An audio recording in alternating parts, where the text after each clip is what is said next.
Hey everybody, it's Galmadex and welcome back to another Premier Draft of Kaldheim on Magic Arena. So we got a pretty cool rare here, Arnie Broken Bow, 3 mana for a 3/3 haste, plus it has a boast ability to change its power to 1 plus the greatest power among other creatures you control until end of turn. So if you drop this out on turn 3, a 3 mana 3/3 haste is just a really solid beater. 3/3 stats at 3 mana is already good, and haste is a relevant ability to get bashing in the early game. And if you're in like red-green or just any deck with some bigger creatures later, if this is still on the board at that time, being able to attack in with like this and a Hagi Mob and have this attack as a 6/3 alongside that seems pretty insane. So that seems like a fun card to start off with here. That being said, Poison the Cup is an incredible removal spell, 3 mana for an instant speed spell to destroy a creature at the absolute worst. Plus, you can also foretell it if you want to be able to cast it later for only 2 and scry 2 when you cast it. So Poison the Cup might just be better because it's unconditional removal, but I think Arnie Broken Bow seems maybe a little more fun here, and I'm all about some fun plays here at the start of the format. Here we have Icebind Pillar, 3 mana for a snow artifact. You can spend a snow, tap it to tap an artifact or creature. This card is just very good. It's Icy Manipulator, but you have to be in blue to use it. And Icy Manipulator was a fantastic card in Dominaria, and Icebind Pillar is no different here. It's just really good at shutting down your opponent from attacking you with their best creature every single turn. And alternatively, you can start pivoting things around and getting aggressive with this card. Whenever you have more creatures than they do, you can just start shutting off their best blockers. So just a very, very powerful card. There's not much else in this pack, it looks like. There's certainly not a red card to go with Arnie. I mean, Vault Robber is just not something you want to take this early in the draft. And it's even not a card you often want to run in aggressive red decks, seeing as it's just a 1/3, not even a good attacker. Yeah, maybe there's like a Longboat could go in any deck because it's colorless. Waydown's like okay late game removal. Hailstorm Valkyrie's like fine if you can get a lot of snow mana, but you need a lot. Maybe there's like a Glade Walker or something. Just a bunch of really kind of filler mid-range cards there. So I like the Icebind Pillar. What do we have here? Well, I kind of like Shimmerdrift Veil. It leaves us open to whatever ends up being open. It'll manifest us in any strategy. It's the Evolving Wilds of the set. Comes to play taps for whatever color you need, whatever color you choose when you play it. So it's not like a crazy land that taps for any mana, but it's kind of like the flip modal lands in that sense. I think Shimmerdrift Veil's solid. It's going to get played in our deck literally no matter what we end up in. And other than that, yet again, there's nothing like crazy powerful here. I think my favorite other cards in this pack are probably like Gates of Istfell. That could be used with the Icebind Pillar, but I've been seeing a lot of these non-basic lands go really late. So even though I like them a lot, I feel like they wheel a lot for some reason. And then there's like Seraph's Packmate for green is fine. Or there's like the 3 mana 3/2 haste. We could just be mono haste creatures in red. But I like the Shimmerdrift Veil. Stays open, and it's also a snow mana for the Icebind Pillar if we end up going that route. So that seems quite solid. Okay, here's some straight up gas. We've got a snow-covered island to help our Icebind Pillar function, and if we are playing the Icebind Pillar, we're likely to be playing a deck that'll need more snow mana. We have a Bound in Gold for a really good white removal spell, 3 mana to enchant any permanent, not just a creature, so this can kill planeswalkers too by shutting off all of the activated abilities and the ability to attack, block, or crew vehicles. So this is just a very good removal spell. There's Augury Raven, just an efficient flyer, 4 mana for 3/3 flyer is fine. Alternatively, for telling this, if you're not doing anything on turn 2, allows you to drop this out on turn 3 for 2 mana, which is really solid. So I like the Raven, I like the Bound in Gold. I think I'm actually going to take the Raven over the Bound in Gold just because I already have an Icebind Pillar that I would really like to play because that card is just very powerful. So I'm going to take the card that's a little bit worse than the white removal spell just because I could play both of these cards in the same deck. I don't feel like I'm taking something that is a great deal worse by taking Augury Raven there. So I think I'd rather stick to something I'm already looking to try to play here. That being said, this pack yet again, nothing great in blue. Strategic Planning is kind of a slow draw spell. You draw 1 card out of your top 3 with this, throw the rest in the grave. Brine Barrow Intruder's just not great. It doesn't have relevant creature types for this format, and that's what made the Zulaport Duelist good back in Zendikar, which was basically this card, but it also like milled. Elderleaf Mentor's good in green, Wither Crown's like fine in black. Maybe we could even take like a Path to the World Tree and try to do some really multicolored snow kind of deck.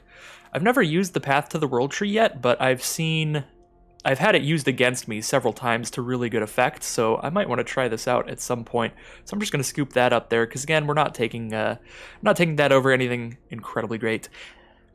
And of course, after that, this pack has some great stuff. Snow-Covered Mountain, again, for that snow theme, help with the Ice Spine Pillar, but there's also just a Frostbite for red. Still in this pack, pick 6, which is a really good sign. It's just a good, really cheap red removal spell to make sure that your opponent is not aggroing you out with some crazy starts. It's also fine later in the game because it lets your small creatures trade up into bigger things. 1 mana, instant speed, 2 damage to a creature or planeswalker is always going to be solid and limited. And it's even better if you can trigger the snow effect by having 3 snow permanents on the board. I like the green removal spell there as well. That one was 1 green mana to have one of your creatures fight one of your opponent's creatures. But if you get snow on that one, you also give your creature +1/+0 and indestructible, so you can just like eat their thing. I think I still like Frostbite a little more, just because I think I'm closer to wanting to play red than green, because if I do end up playing green, I'm going to want to play like a 5-color kind of thing. Could take the second Path to the World Tree. I mean, that is a good sign for trying to do the 5-color thing, but at the same time, Squash is pretty great removal when you have Shapeshifters, Changelings, and Giants in your deck, and in blue-red, if we do manage to end up in that, we would be ideally picking up a lot of Changelings and Giants, so I'm just going to take the card that's great for that strategy.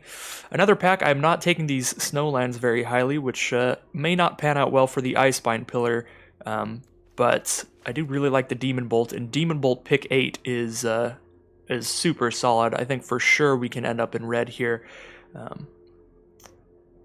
Yeah, I'm just going to scoop up the Demon Bolt here. The other solid cards here, this Elf Land's really good. All of the sacrifice lands are pretty great.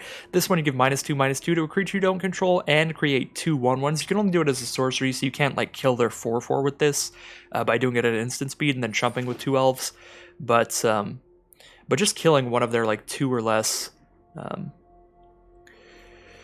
toughness creatures with that is really solid. So if I want to stick to red here, I can take a Haji Mob. It's a fine top end of a curve. I could see that being solid. I don't love Seize the Spoils. It's kind of expensive. It does give you the treasure token to kind of discount it. We have a Path to the World Tree for green and Struggle for Skemfar's solid green removal. Yeah, I kind of like Struggle for Skemfar here. With the Arni Broken Bow, ideally we want some big creatures for its boast ability, and green would provide us with those. We can take a Vault Robber or a Not Vold Recluse. These are both pretty filler cards. We're not taking an off-color card here, I think. But Village Rites would probably be the best if we're doing that. Don't love either of these, but the Recluse is pretty funny with Broken Bow, if we can get that going. I mean, maybe we just take the red card there because we're almost definitely red. Whereas green or blue, it could depend on the future packs here. We'll take a Breakneck Berserker here. 3 mana, 3/2 haste. Just get a bunch of 3 drops with 3 power and haste in this deck and try to get super aggressive. I like it. Alright, Ravenous Lindworm seems pretty solid this late. 6 mana for a 6/6 and you gain 4 life when it comes into play. That's the kind of effect that you like to have slapped onto your late game cards to get you back into the game and get a really large blocker out there if you're getting aggroed out. And if you're not, all of a sudden you're bashing with a 6/6. That card seems super solid. And now I think I am probably moving into just Gruul monsters here. I don't know if I want the Elderleaf Mentor or the Berserker. I guess I'll take the Mentor here.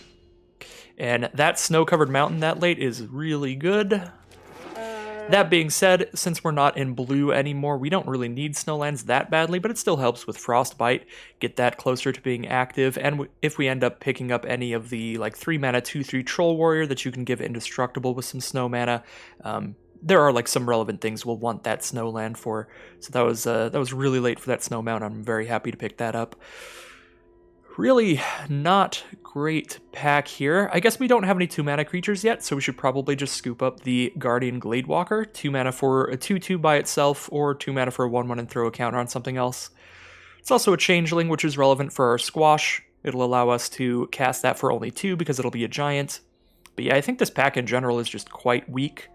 The only other cards we'd want in red-green are like Craven Hulk, and even in the other colors, I think the best card's probably just this Draugr's Helm in this pack to make a 5-mana 4/4 menace, but there's really not a lot of solid stuff in this pack in general. Ooh, Basalt Ravager. Don't really have a huge tribal thing going here, but I still love this card, even if you're only getting like 2 damage out of it, and it's not that hard to do.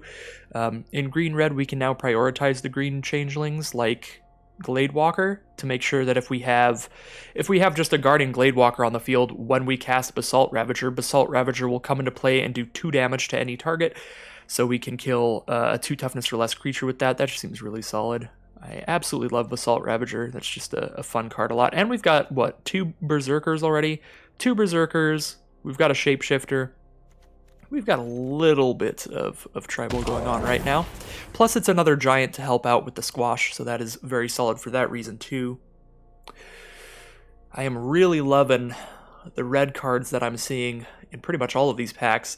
We've got another Demon Bolt. Again, a very cheap, very powerful removal spell that can deal with most things. 4 damage is quite a bit. There's also Doomscar Titan, which is really fun at the top end of your curve. If you foretell this, it's 5 mana for a 5/4 haste that gives all your other creatures +1/+0 haste till end of turn. Absolutely brutal. Even if you're spending the full 6, that can be quite good.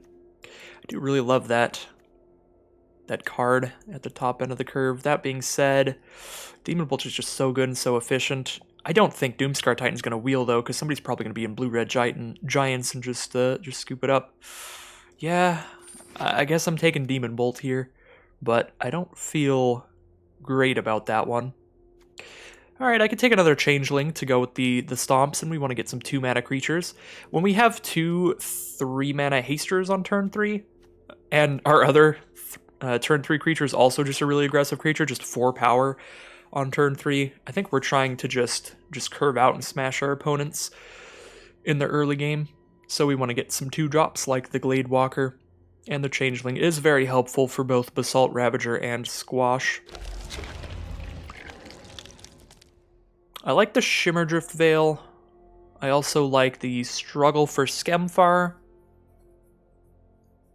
a fight removal spell. Horizon Seeker's solid as well. Can help us pick up our snowlands, and even just drawing a land off of it is fine to get those lands out of your deck while you're sending it in. Craven Hulk's fine here too, good with Squash, and it's just a 4/4 attacker. Can't block alone, but still a solid beater. There's just a lot to choose from here, actually. I like all 3 of these. I guess I'll go with another Struggle here. Kind of like the Snow-Covered Forest, but what else do we have? Oh my god, another Frostbite? Another Frostbite, another Elderleaf Mentor. 4 mana 3/2 that comes with a 1/1. Another Breakneck Berserker. We could really just try to stack up on 3 mana haste creatures to just super curve out every game.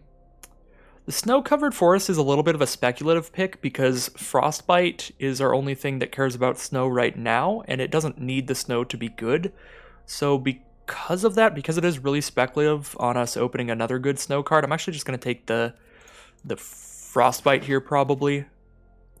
But I really like, oh my god, maybe Frostbite is nowhere near as good as I give it credit for, but apparently nobody else likes it. I really want to try to scoop up a bunch of 3/2 hastes now. I think now I'm just set on early removal when I just got 2 Frostbites in a row. I kind of like Mammoth Growth for curving out, but at the same time, just a 5 mana 5/5 is a fine filler card here for the top end of the curve. Sure. I like the Craven Hulk. Not a huge fan of King Harold's Revenge, because it's pretty bad when our opponent just has multiple creatures out and like one of them they don't care about. Like if they have token producers or anything like that. I guess it does buff your field too if you have enough creatures out. You're getting a big +1/+1 buff. I think I'd rather just take another creature here. I don't have a lot right now, do I? Yeah, I only have like 10 creatures. Immerstrom Raider is better for our curve here because we only have 2 2-mana cards. That being said, I like Tuskeri Firewalker better as a card because this is boasting to draw you a card every turn you attack with it, essentially, if you have the mana up to cast it. I'm going to take the Firewalker there. Doomscar Titan did wheel. That makes me really happy. Now I'm probably cutting the Grizzled Outrider later, because this is just way better at 5 mana if we foretell it, or 6 if we don't. Broken Wings is solidly playable in the main deck in this format, I feel, but it's not something I really want to play. That was a really late... I could use a Snakeskin Veil to counter a removal spell, but also I like getting aggressive with this kind of build. I'll take the Fearless Pup. Maybe we can get like a Snakeskin Veil at some other point. Well, really don't love this pack. We just opened a pack here with almost nothing in our colors. We've got Finn, which fills out the curve at 2, and a 2-mana 1/3 Death Toucher. I guess that's solid. We're pretty much never winning the game with the poison counters, but 2-mana 1/3 Death Toucher, kind of whatever. Kind of probably better than the Horizon Seeker here, just because I have 1, 2, 3, 4. I guess I only have 4 3-drops, but I only have 2 2-drops, and Finn is a solid one here. We might even wheel the Horizon Seeker, but it's the only other green card in this pack, so probably not. Take the Finn there. Well, we got past a green rare, but it's a bad one. 4 mana for a 2/4 Vigilance that doesn't do anything else unless you have a ton of legendaries in your deck.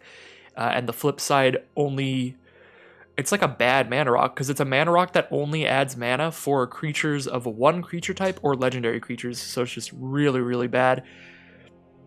Even if the flip side just tapped to add a green, period, for anything that you wanted, I don't think it would be that good.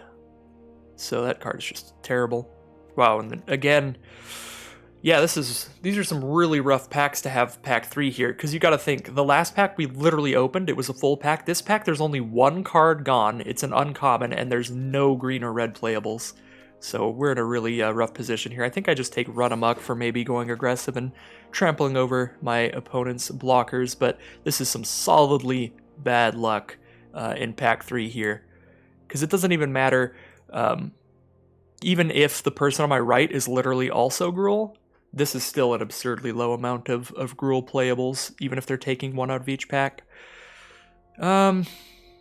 We have the Snow-Covered Forest here to go with the Frostbites, or we have the Snakeskin Veil. This can counter a removal spell and put a +1/+1 counter on our creature. There's also Crush the Weak, 2 damage to each creature, that can just wipe the board.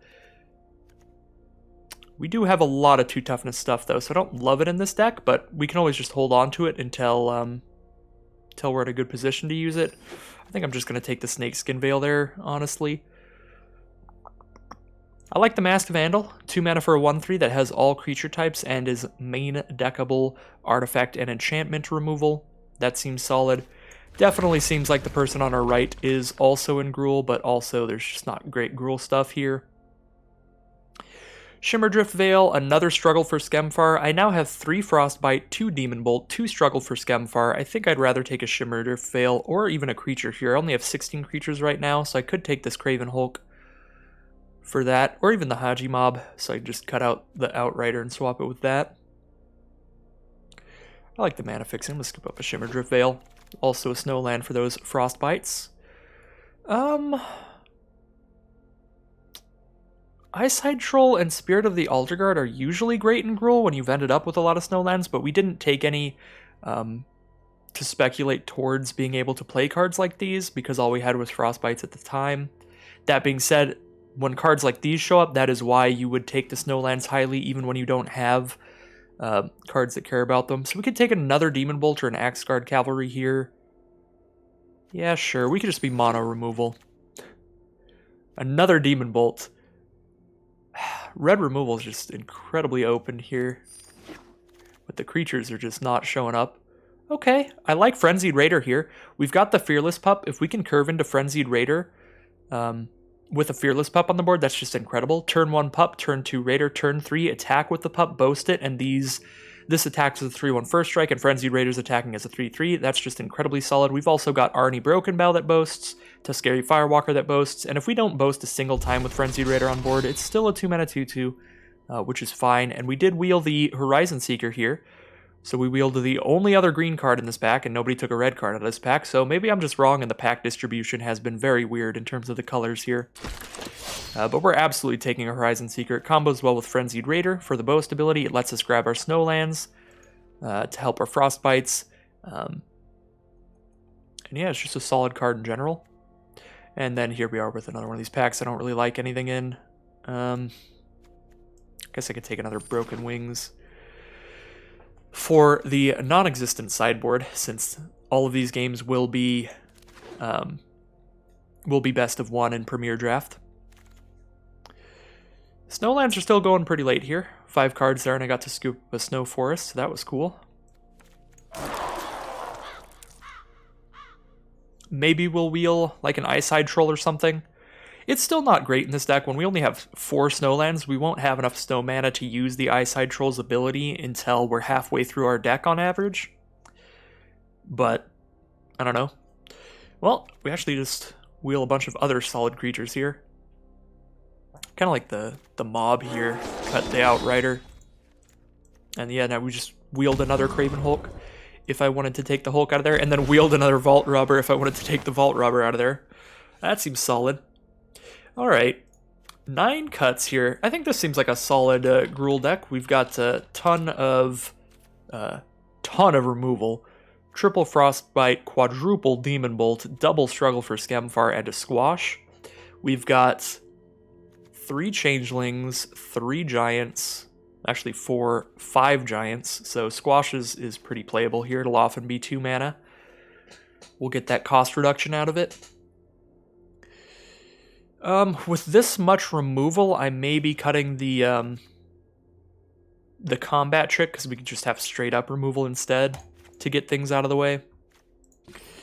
20 creatures right now, I can cut some of those for sure. I might even be cutting a Frostbite or a Demon Bolt here. This is just a lot in my instants and sorceries. Maybe I'm even cutting the struggles, because you got to think about it. Most of the time here, the struggle for Skemfars are putting a +1/+1 counter on one of our creatures and then doing somewhere between 4 and 5 damage to something, so it's only slightly more damage than Demon Bolt would do, and there are going to be times when we don't have a good fight, like we just have like a Horizon Seeker or Not Void Recluse out, something with only 2 toughness, and we're trying to kill their 3 power creature, then Demon Bolt is just way better.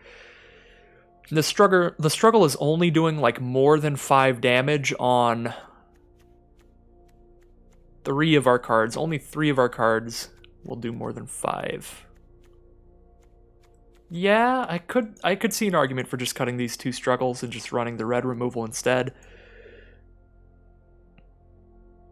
But maybe you just want a ridiculous amount of removal in this format, I'm not sure. The Frostbite is the weakest removal spell in this deck, but they are also the cheapest, so we can pretty easily, play a turn 2 Frenzied Raider, something that we want to start getting in with, and then we just Frostbite their blocker on turn 3 and play another 2-drop, possibly like a Gladewalker or something to keep aggressive there, or even with 3 drops, drop 2 3-drops in a row as well as blowing up their creature with a Frostbite.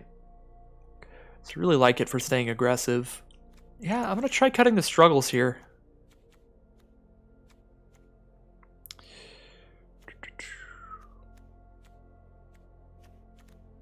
I like the Not Void Recluse with Arnie, but that's about it. It's also just a 4-power creature, I guess, and with a solid amount of removal, we'll probably actually be able to just smack our opponent with this quite often, just blowing up their blockers. Yeah, this actually seems like a solid deck for the Recluse. Normally, I'm not a huge fan of this card just because only 2 toughness on this thing just trades down so easily. So if you're playing a 3-mana card that only has 2 toughness, ideally you're playing one that's giving you some form of card advantage, so it's okay if you trade down into one of their 2-mana creatures, like Horizon Seeker and Tuscary Firewalker are basically both drawing us a card, even though they only have 2 toughness and will often trade down. That's fine since we're getting cards out of them. With the Not Void Recluse, it just like trades down and doesn't even do damage if they block with a 2/2. Doesn't draw anything. But I think here, here it's probably fine.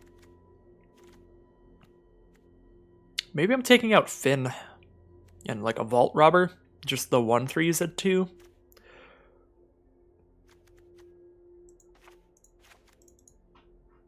Maybe even taking out the Fearless Pup. The only thing that really goes well with the Pup is the Frenzied Raider. I guess Pup works really well with damage-based removal as well, and I have 3 instant speed damage-based removal. Yeah, Pup's probably fine. I could cut Elderleaf Mentor for not being any important tribal types, and we don't have anything that really cares about us dumping a bunch of creatures on the board. We can stick to just playing large creatures like 4/4s instead of spreading out our power and toughness into a 3/2 and a 1/1. And the Craven Hulk's Giants for Squash, Giants for Basalt Ravager.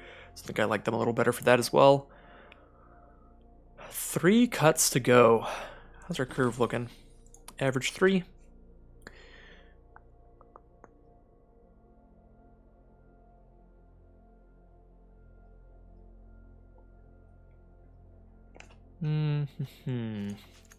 So Doomscar Titan, we can play it at 5 if we foretell it. Maybe with this amount of removal, I can even just cut the Lindworm, but I still like having some late game plays. Like, I kind of like keeping all the 5s and 6s here. Maybe I cut just like 1 Hulk.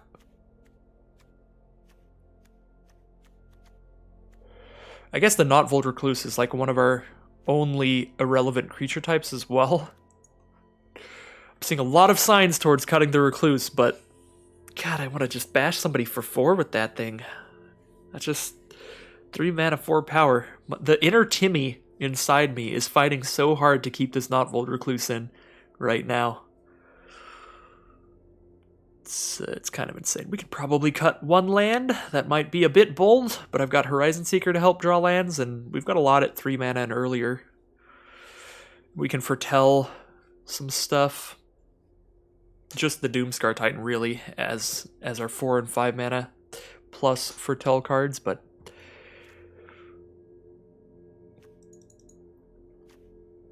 I want to try out the Snakeskin Veil. I've never been able to use this yet. I don't think I've ever cast this card, but I've had it cast against me a lot, and it has always been very solid against me. Just counter a removal spell and get a permanent buff on your creature. Just seems so solid.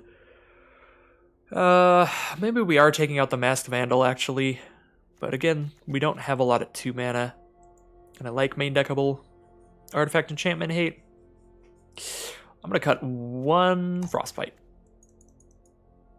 Or 1 Demon Bolt. I have 4 Demon Bolts, so I could go triple Frostbite, triple Demon Bolt. I don't know, we're going to keep it like this now. Cut 1 land here. Average 3, and that's because I've got a million 3-drops. So we've got 17 red and 7 green here. So 8 red sources, 7 green sources. 17 red and only 7 green. Snakeskin Veil we can play later. That's not actually just on curve. I mean, none of these are really. These are all getting cast later, most likely. But we've got 3 2-mana green cards. So even though we don't have a lot of green, we need to hit our green early to drop our early green cards. So I'm fine with the split being even here, actually, 7-7, since I'm cutting down a land. With double Shimmerdrift Veil, that should help a lot towards casting like our double red on Doomscar Titan. Luckily, all of our cards up until turn 5 only need 1 mana of whatever color they are. Like only 1 red on all our red cards, only 1 green on all our green cards. So that helps a ton with this mana base. Yeah, I think we should be good. Don't need double until turn 5, turn 6 for our double red and double green. All right, this is a pretty classic kind of Gruul Beaters deck. We'll see how well it does here. Gruul Smash.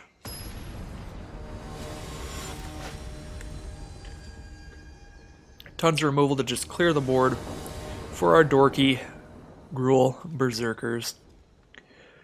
This seems like a pretty solid hand here. We've got 3 mana. Horizon Seeker grabs us the 4th to hit Craven Hulk guaranteed. Probably hit the Haji Mob, or the Haji Mob. Really need to look up a pronunciation guide at some point. So Shimmerdrift Veil's a little awkward here because I don't know if I'm going to draw my double red card or my double green card first. But that being said, I have more red cards than green cards, so we're just going to say red on it and hope not to draw the the double green life-gaining worm. it is much more likely I'll be trying to cast 2 red cards together in one turn in the early game. Then that'll just draw my double green card. And we hit a forest anyway, so it all pans out. Now we've got pretty much perfect mana. Horizon Seeker can hit our 5th for the mob, and then we can cast everything. Our opponent's on blue-red. Blue-red can be like a giant kind of deck. Looks like they're dropping down a Fearless Liberator. 2-1 with a boast ability. They can spend 3 mana to create another 2-1, so pretty solid boast ability. The only thing that's not great about that is you do have to be dumping 3 mana into it, so you have to do that instead of casting more spells for the turn. I kind of like Fearless Pup on this board, because they just can't attack into the pup. Because it's a 1-1 first strike, so I can just block Liberator and kill it without losing a creature. Is it worth not committing a better creature out that'll attack well and give me a good boast ability? It all depends on if our opponent's planning on boasting out a 2-1 this turn. I've got a 4-4 coming up and then a 5-5. I'm probably okay to just kind of take a turn off to play my weak creature just because it blocks the Liberator so well. Plus, if they have a removal spell here, we'd rather them kill the pup, I'm sure.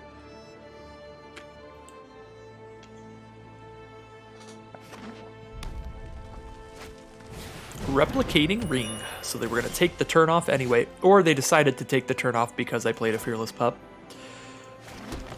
Either one of those. Here comes the Craven Hulk. Can't block alone, so we are not going to attack in because that just gives them free reign to smack us with the Liberator. But next turn we get to drop our 5-drop and send in with the 4-4. Hopefully just playing some big creatures can do a lot for us here. Plus the mob's boast ability is incredibly relevant when our opponent has a 1 toughness creature. We can just shoot it for 1 damage, so that is very solid. Bloodline Pretender coming out, that gets a +1/+1 counter every time a creature of the type they choose enters the battlefield. So whenever a giant enters the battlefield under their control, Bloodline Pretender will get a counter on it. They are blue-red giants here, it definitely looks like.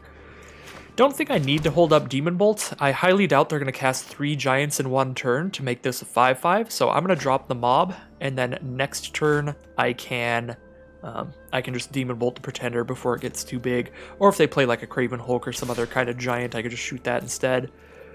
So we'll send in our Hulk, see if they want to double block. That is not a thing they want to do. Now we will drop down a mob. If they double blocked, I might have just went for the Demon Bolt here to keep the Hulk on the board. Probably would be worth it, because then I get to keep a 4-4 on the board against an empty board and then drop a 5-4 later in the game just to really solidify a super solid board presence in the late game. Ooh, Agar the Freezing Flame. I'm probably going to shoot that with the Demon Bolt. Agar draws them a card whenever they deal excess damage to something with a giant wizard or spell. So if they kill our Fearless Pup by doing 2 damage to it, they get to draw a card. If they like shock it with the Frostbite, the 1 mana instant to do 2 damage. So we really want to shut this thing off to stop them from just drawing a million cards. Plus, you know, if their 4-4 giant blocks one of our 3/3s, they beat it and have dealt excess damage, so that as well would do things. At the same time, though, I suppose this Pretender could get big enough to just beat our other stuff.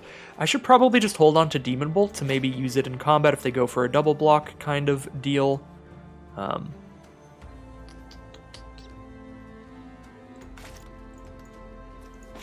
Play a land first here, so I could boast with Pup if I want to send that in too. Do I want to send in Pup? Probably not. I probably want to throw something else on this board. That said, there is a giant board wipe, 4 damage to all non-giant creatures, so it might be worth just holding off here, because I've already got such a great board presence. Yeah, I've actually got a really solid board presence without even putting anything else on this board, so I think I'm just getting aggressive and boasting the Pup if I need to. Oh, I should have boasted the mob before blocks here. But I guess now if they make like Pretender bigger, I can beat it with a Pup boast plus a mob post, so it's not the worst thing in the world, but I could have pushed in extra damage. So that was definitely a punt.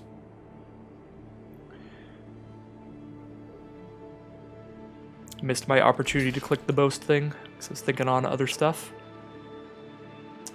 Alright, does this work out? I don't lose any creatures. And they lose 2. Frostbite on the Fearless Pup. Well, we are going to blow up the Agar so they don't draw a card off of this.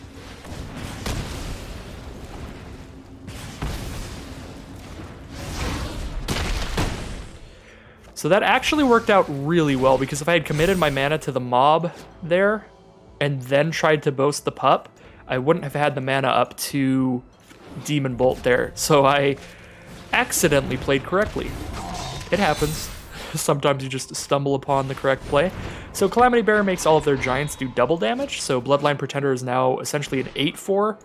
So if we knew a Calamity Bearer crazy bomb giant tribal card was going to come out this next turn, probably wouldn't have Demon Bolted Agar, but we just had no way of knowing that all of a sudden Bloodline Pretender was going to be an 8/4 instead of a 4/4.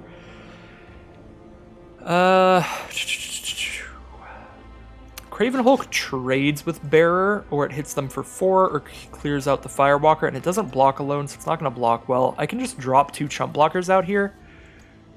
So I think I'm just attacking with everything. We're just getting aggressive, and then I'm going to cast 2 creatures after this. We plan to just chump block their Pretender.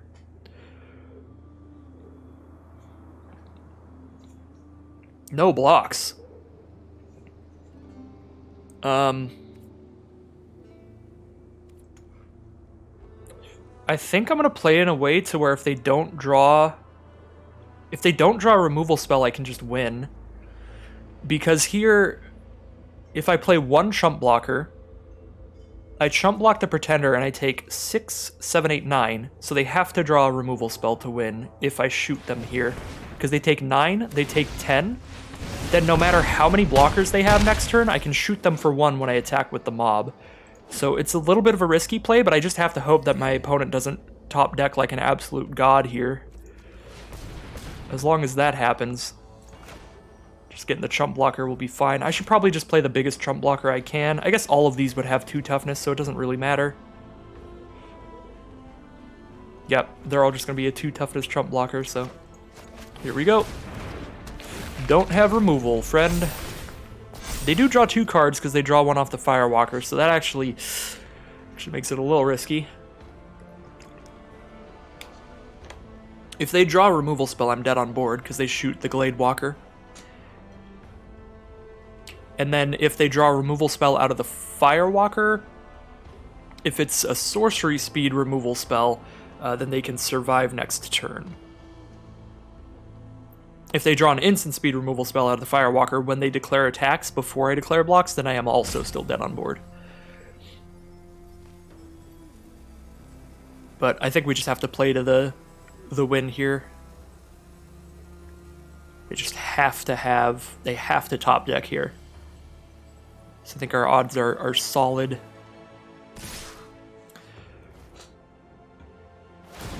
Alright, they're going for it. Try to draw that instant removal. It's a land, so we chump block that, take 9, and there's the concession. That good old mob actually putting in some solid work there.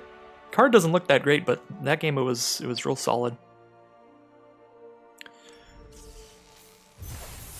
So that'll be round 1 for just Gruul beaters. Solid stuff. It was nice to have the gigantic stack of removal we have. I think I am okay having cut those struggles because they also play poorly against instant speed removal from our opponent. Because then our opponents can just counter our removal spells by shooting whatever creature we're trying to fight with. So like, because they had like a Frostbite there, I could have like struggled and fought something off, but then all of a sudden now they get to Frostbite my 5/5 or something like that. So I think the struggles actually would have been pretty bad in that matchup. So 1 game in, I'm happy about cutting the struggles. We'll see. We'll see in the future. We could end up in games where the struggles would be super relevant and helpful, though. Just making our field even larger. But I don't really think that's super likely. Because Demon Bolt's just almost always doing as much as a struggle would without putting any of our creatures in danger.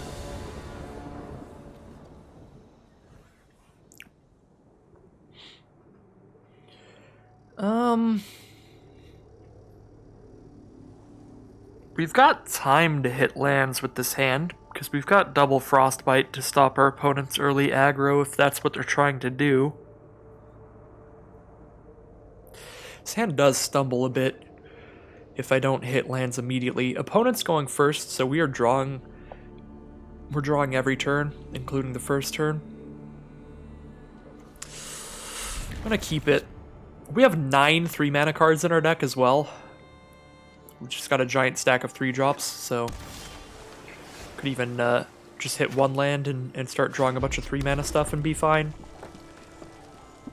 Assault Ravager's not the worst draw in the world here, actually, with a Changeling and then 2 Giants now. That could be really solid. Looks like another blue-red Giants deck here.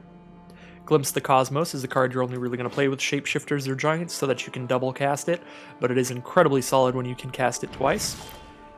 Draws a card out of the top 3, and then it draws a card out of the top 3 again for 1 blue mana next time. Have not hit a land on our first 2 draws, so things are starting to get a little scary. But we'll see. I think Blue-Red Giants would be one of the decks I would be the most scared to stumble against, because when they hit their late game, they're just going to keep playing a bunch of 4/4s, and I'm going to have some big issues. We're going to attack before I do anything else, so I can hold up Frostbite, just in case. The only flash creature I can remember in this set is the 1/2 that gives -2/-0, so they couldn't even kill the Gladewalker if they flashed that in anyway. I'm just going to Frostbite it? Sure. We will foretell the Demon Bolt, so at least I get to kill their first 4/4 Giants to give me more time to hit some lands, but it's looking pretty bad here. Yeah, this is just kind of the risk you take when you have to keep a 2-lander.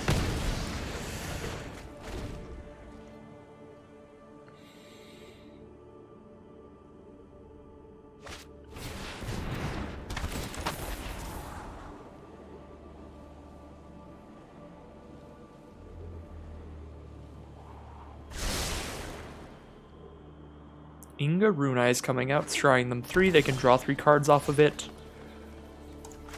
When it dies, if 3 creatures died in the turn, it's not really going to happen anytime soon this game. I'm not going to play a creature for a while. There's Sfella, the Ice Shapers. They're not even really Blue-Red Giants. They're kind of Teamer Snow, it looks like. Definitely going to kill Sfella, so they can't do any fancy... the second ability. Can't do any fancy, like, deck spinning off of that.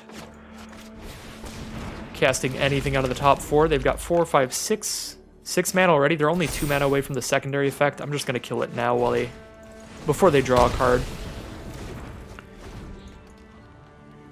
I actually have a really solid chance here, because sure, I've gotten mana screwed a bit in the early game, so I have really stumbled, but my opponent didn't have a hand to really capitalize on that. And my opponent's getting flooded pretty hard.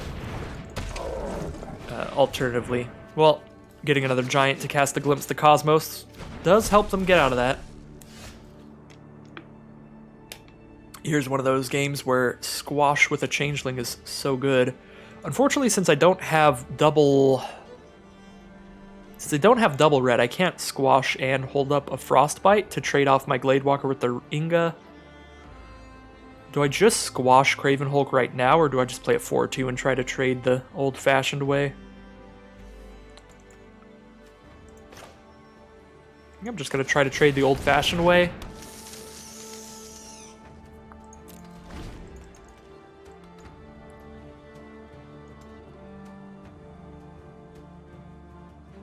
I'm still at 14. I could take 7 here. I wouldn't love that, but like with how flooded they're getting, I could probably survive, hopefully. We'll see.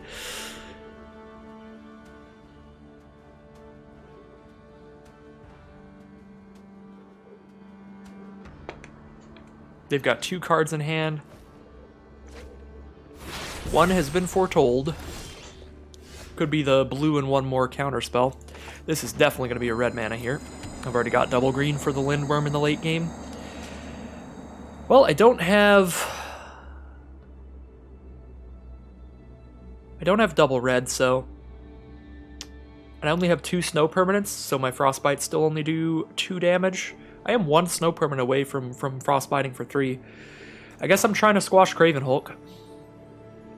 Kind of want to do it right now, because I don't want to get it all muddied up in combat, and then they just have like a run amok or something to do extra damage to me.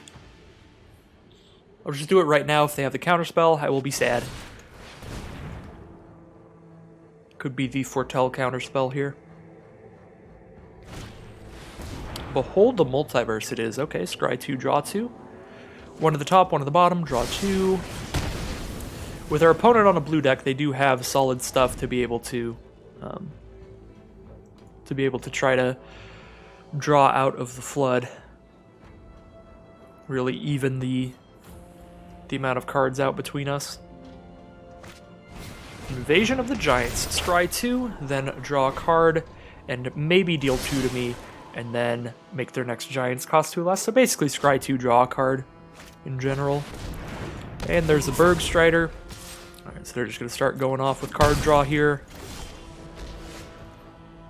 Can play a Craven Hulk, and the next turn Basalt Ravager shoots for 3, and I can kill their Inga with it. I think if I play Craven Hulk, they probably don't send in Berg Strider unless they have another removal spell, so I'm probably getting in with Recluse here. Or they're just not going to trade with their Strider. I suppose if they draw into a Frostbite, now they just shoot our Glade Walker. We take 7.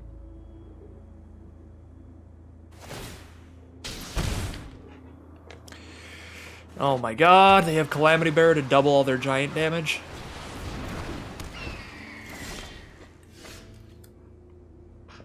They actually don't have the double red for it yet. They had to play a tapped blue-red land this turn for that. So, okay. Basalt Ravager does 3 right now. I have a Shapeshifter, Giant, and Basalt Ravager would be another Giant. I can shoot their Inga, and then I can block their Augury Raven with a 4-2 reach. Sure, their Giants will be doing double damage, but I can still just trade them with my 4-power creatures. Like, my 4-2 and my 4-4 are already going to die to another 4-4. This is a red source, right? Yeah, so I can do this, and I can hold up a Frostbite. This seems super solid. My Frostbites only do 2 damage right now, but still get to hold them up. Just to maybe, like, trade a Gladewalker up into something else. Could even maybe attack with Craven Hulk here pretty safely, since I'm holding back a Recluse. Yeah, I'm actually super fine trading Hulk for anything else here. So it is just my worst blocker easily. Because of its ability. Opponent's down to 12 now. Next Giant costs 2 less to cast, so they get to cast their Calamity Giant for only double red. They've got 2 more cards in hand too.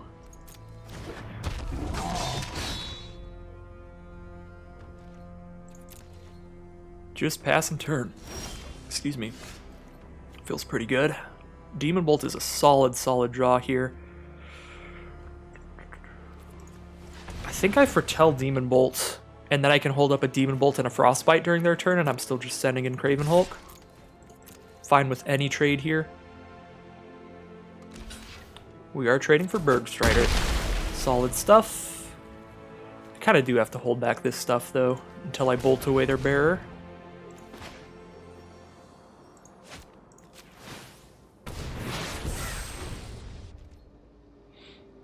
Guess I could have just bolted on the aggressive here, but I'm still scared about their other cards. Maybe they're like counter spells that would blow.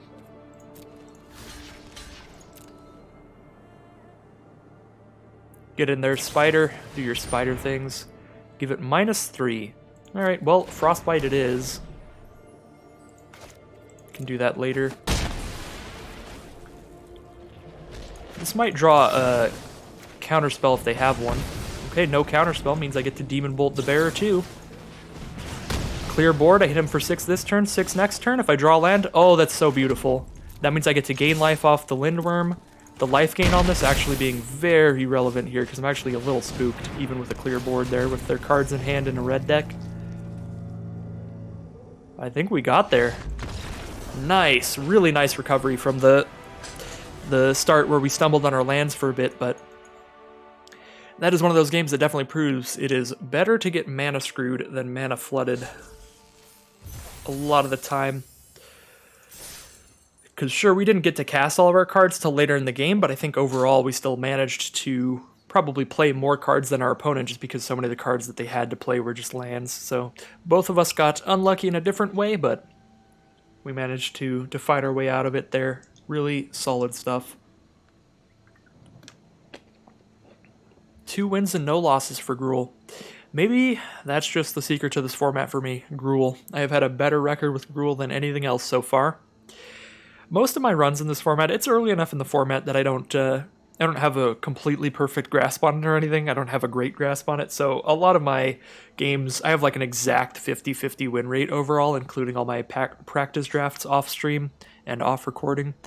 But so far, by far, my most success has been with Gruul, because I've 7-0'd with Gruul once during the early access event, and then I 4-3'd the next time I played Gruul, I think. Maybe it was only 3-3. We'll see how well this does, but we're off to a good start with a 2-0 start. Can always 2-3 after that, though, just like you can always turn an 0-2 into a 7-2. You can turn a 2-0 into a 2-3, so we got to stay vigilant here and do our best, which apparently we're not doing with this hand. I have 9 green sources because I've got 6 forests, a snow-covered forest, and 2 Shimmerdrift Vales. It's like 9 and a... It's like almost 1 and 3 is a green source. If I'm not... if I'm not playing... just like last game, if I'm not drawing a forest for a while, I'm still fine thanks to like Frostbite and stuff. But I certainly would not be a fan. If I draw any land by turn 4, I get to at least dump out a Craven Hulk and just start attacking with that. Opponent starts with a Funeral Longboat, and we drew the land perfectly on curve. Never didn't have it. Could have foretold a Demon Bolt there or held onto a Frostbite instead, since Gladewalker isn't really going to block a Longboat if they play a creature here, but at the same time, Frostbite and Demon Bolt... Well, Frostbite isn't going to kill the Longboat, and Demon Bolt, if I foretell it, I don't have the mana to just cast it here, so... We're taking 3 from the boat no matter what here. Now, do I want to kill a boat with a Demon Bolt? I feel like I don't. I feel like I'd rather just try to kill other creatures to strand the boat.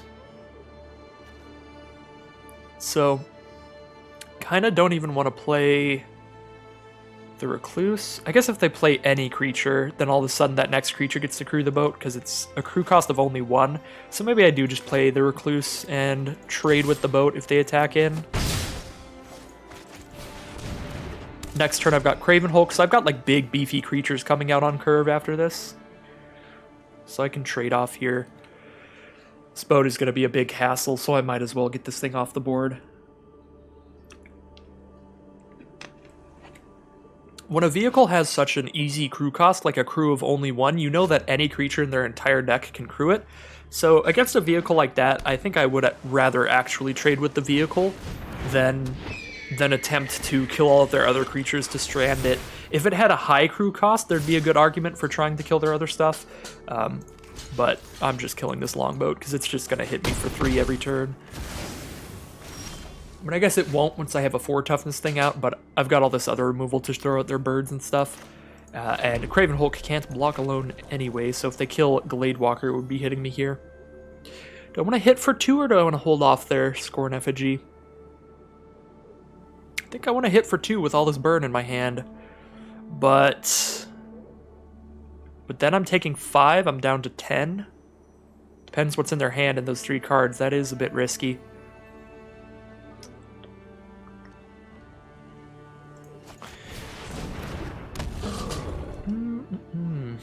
I feel like Craven Hulk is one of these cards that gets much worse when you're on the draw than when you're on the play.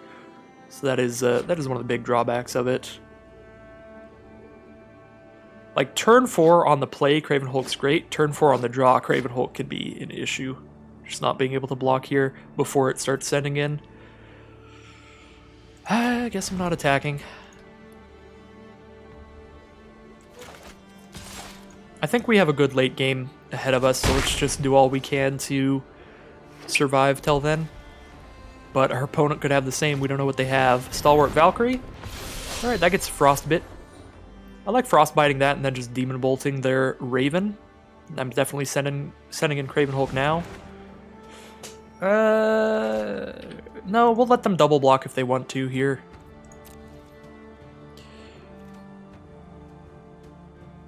Because then we can kill Valkyrie in response to the block and kill their effigy.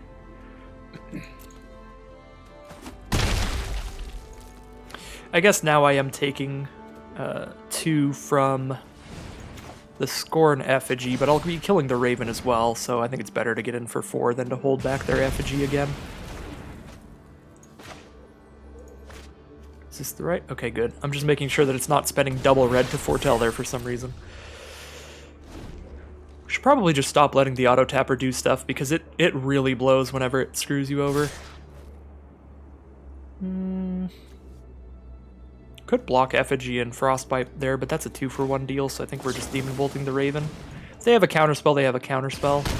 Alright, nope. I think we'd rather them counter that than one of our big cards, but at the same time then we're taking 3 a turn from the flyer for like the rest of this game.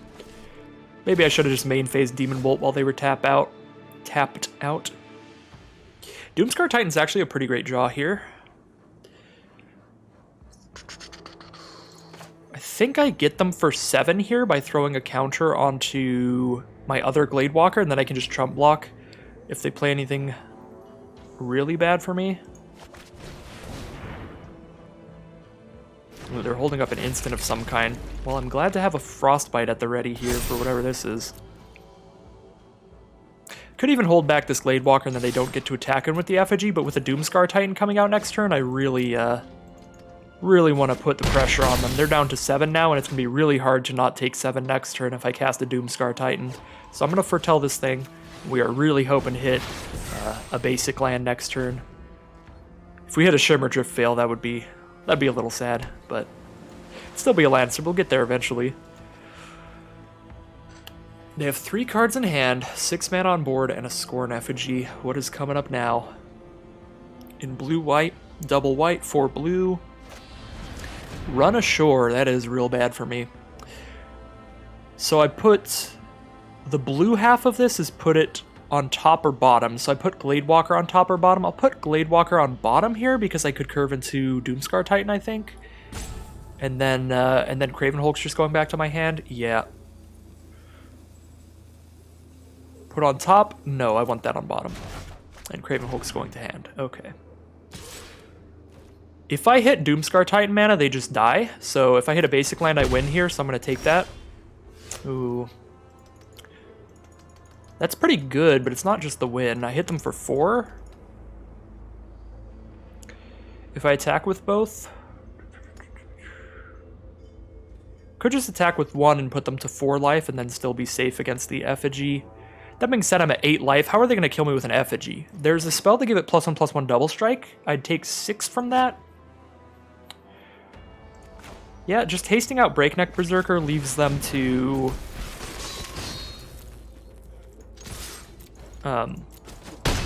one more hit from Berserker away from lethal. That being said, if they just like double pump spell me here, they play a pump spell and give it double strike, that would be a sad day. So they do attack, and they're going to my turn. So I have lethal on board. Masked Vandal's actually really nice against an effigy. They could have the 1 mana +1/+3 untap the creature and give it flying. Kind of like playing Masked Vandal pre-combat for that. Then if they have that, they still die, because I kill their only blocker.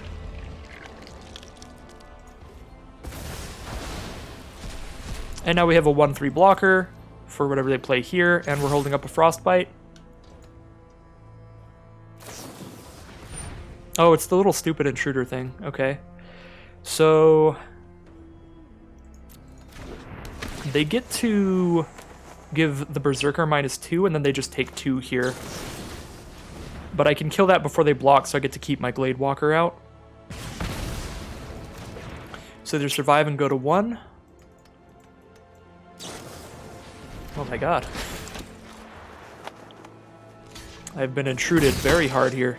Was not expecting that. But now they only got 1 card in hand and a card off the top, and I've got a Doomscar Titan potentially with 1 more mana. I'm in a really, really solid position. God. Because any land is just a a fantastic draw here. Plus Breakneck Berserker, they have to trade with Raven, right? They can't just like chump block with Intruder. I guess they could. They could chump block with Intruder and then hit me for 3. If they've got the double strike pump spell, that'll be a really sad day for me. Definitely not sending in with Masked Vandal, I think. Because then they just block with the Intruder and they can send in both of those, and if they have just like +2/+2, they win. Oh, I guess I am playing another blocker here regardless. Craven Hulk won't be able to block alone though if I play that as my play for turn. Kind of like playing Firewalker over the Craven Hulk just because it could also block. Because I only need to do 3. If they've got the double strike instant, I'm going to destroy my keyboard here. It's going to be a bad sight, an ugly sight, because we've been 1 land away from the win for several turns. I did cut a land here, though.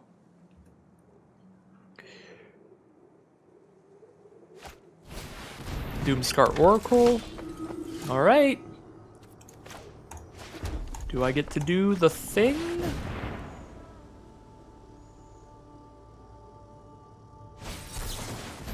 No. Well, I attack with my 3/2s and they have to block each, so we clear their board. So we send in the Vandal too, because they have to clear the board here. So they take 1, go to 2, and they're completely on top next, whereas I've got 2 cards in hand. I'm still feeling pretty good about our position.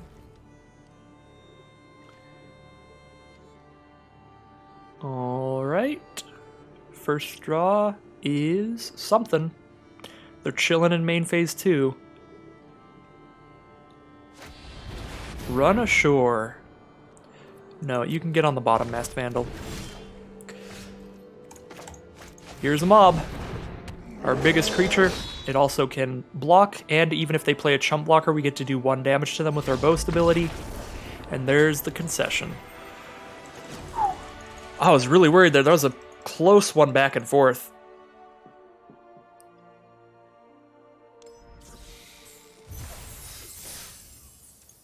Three wins and no losses so far.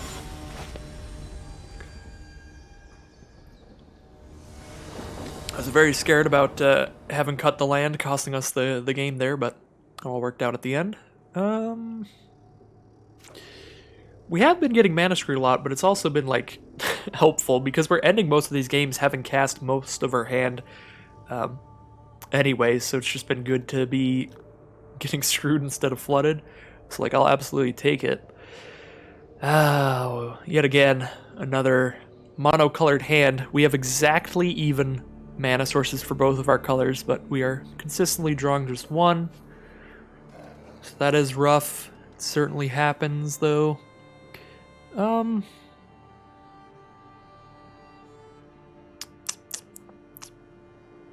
This is very similar to all of the other rough hands that I've kept so far, but opponent's going first. They're on the play. That gives me another draw step. You know what? Got the Frostbite and the Demon Bolt to stop their early plays. Never didn't have it this time. Perfect. Actually perfect this time, because now we can drop Horizon Seeker turn 3, and that grabs our 4th land, and then we can cast everything in our hand. So that was actually, I think, literally the best draw in our deck. I would rather foretell a Demon Bolt than drop a Masked Vandal immediately. We're playing against blue-red here, probably another blue-red Giants kind of thing. There's a Mistwalker, which is a changeling, so it is a giant. I like being able to just blow that up with a Demon Bolt, but I don't need to do it yet, so let's just drop down the Horizon Seeker. But against blue-red, blue has a lot of like tap-down kind of removal. They've got Bind the Monsters, for sure. We could blow that up with Masked Vandal. Frostbite on Horizon Seeker. Sad day. But we have drawn the 4th land just naturally, so didn't like need that there. We're just dropping down a Craven Hulk now. Start bashing them for 4 a turn. They can only hit us for 2 a turn off the Mistwalker.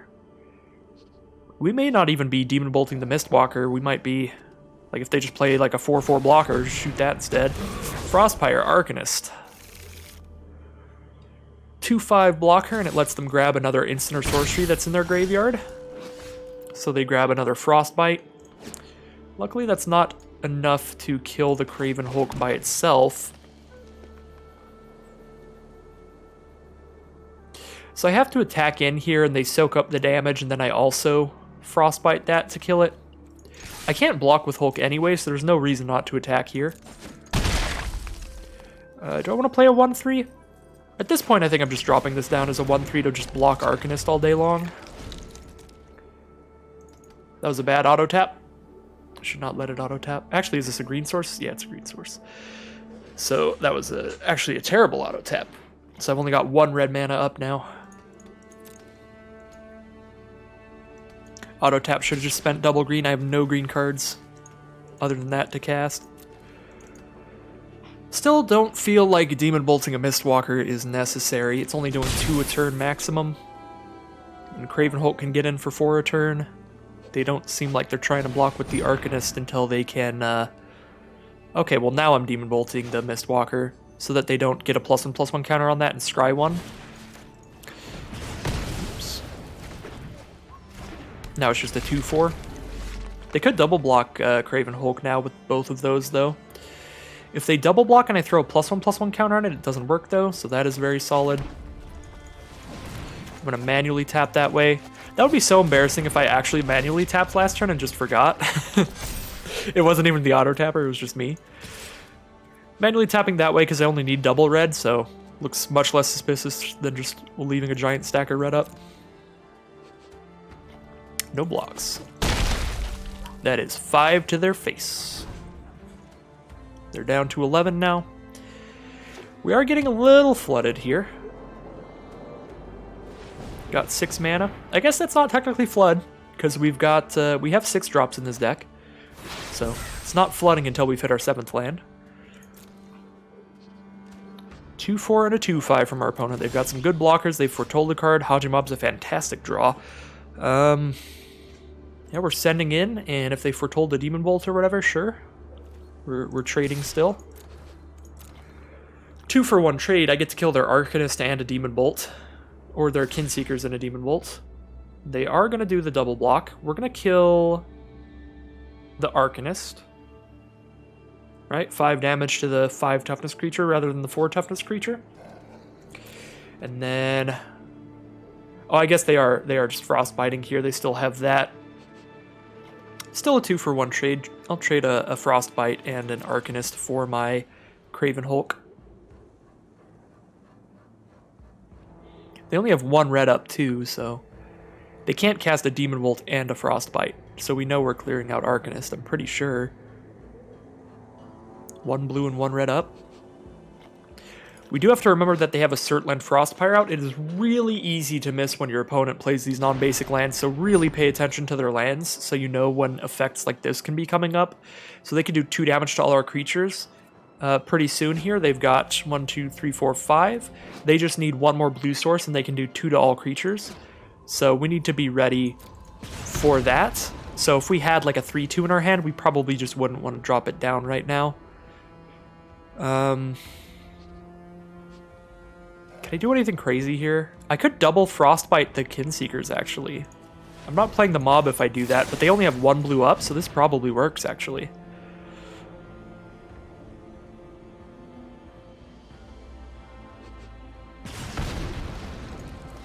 One blue mana up, what's it gonna be? If they actually have a relevant 1 blue mana card here, that would be insane. I guess they get to bounce. They could have the Foretold card that returns a permanent to my hand, bounce Craven Hulk, and I just recast it. Not sure I agree about that play from my opponent, because they could have bounced their Arcanist and grabbed another instant or sorcery, which would be solid. And I have the full mana to just recast the Hulk here. I guess it gets rid of the +1/+1 counter permanently. Mistwalker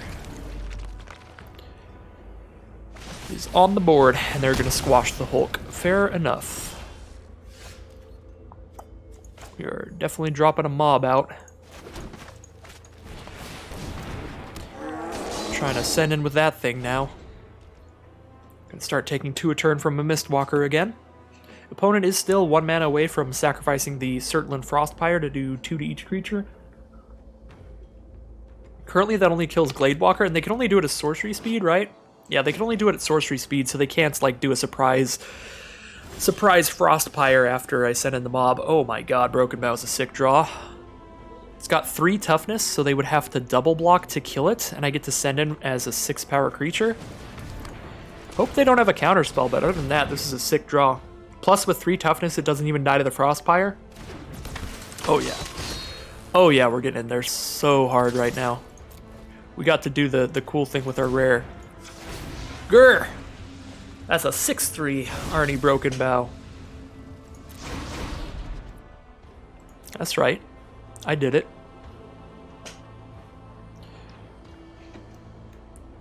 I'm a big boy now. 2 blockers here, but I don't think either of them block well. They could double block to kill my thingy, but then I get to kill my I get to keep my Haji mob around. Yeah, we're killing their big old 2/5 Arcanist, right? I guess, are we? The mob can already kill either one, so it can kill the Arcanist anyway, so maybe I'm just killing the Mistwalker, because that one flies. It's 9 toughness there, I have 6 power, I could do 1 more damage with the mob. I'm actually going to kill the Mistwalker here, I think.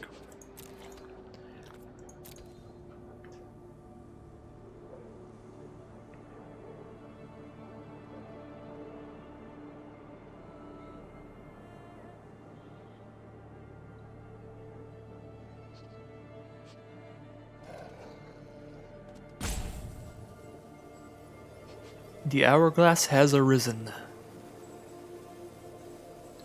Our opponent has 3 cards in hand in a blue-red deck, so they could have several instants here. I don't have enough mana to recast the mob if they bounce it to my hand again, but at least I get to shoot them here. Alright. I think we're pretty fine if most of our opponent's hand just slows us down. We could be okay.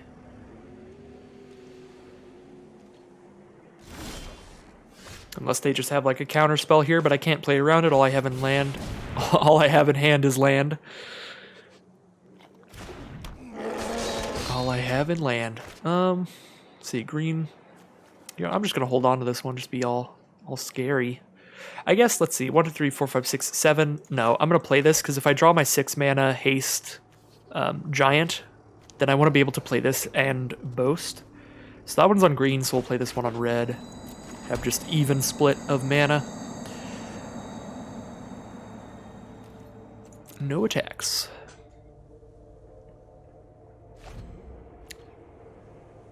Our opponent might just have a lot of like double blue stuff. Got 4 red sources and only 1 blue still. The Frostpire's sacrifice ability costs double blue. There's a Bergstrider. Tap down our mob for a couple turns.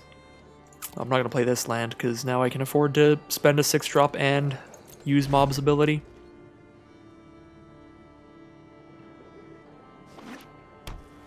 There's their second blue for the Frostpire. Cannot block that well, so I will just not block it. I guess I could chump block with Gladewalker because they've got the mana to do 2 to each creature now. They scry 2 when they do that as well, so they might even just want to sacrifice it to scry.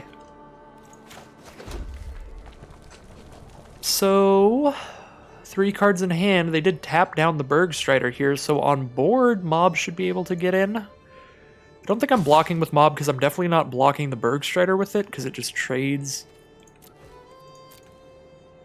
What do you got? I even have enough mana to use mob's ability and then recast the mob here, even if they just bounce it again. Sure.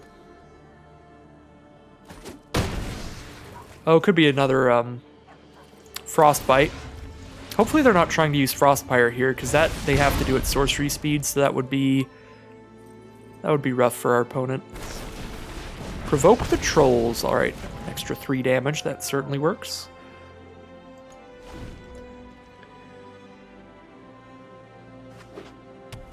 Another land.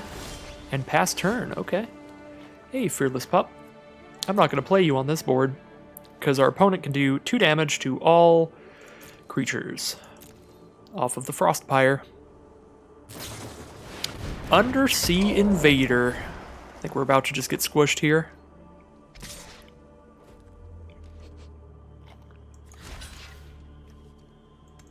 I can afford to take 5 once. Just jump block next turn.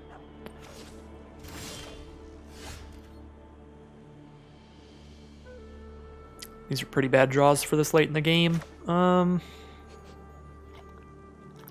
guess I can make my Vandal even bigger, but it doesn't really matter because all of these creatures just die to the Frostpire except for my Masked Vandal, so next turn they get to just pop the Pyre and send in. I just have a 1/3 Vandal to block with, and I take 4.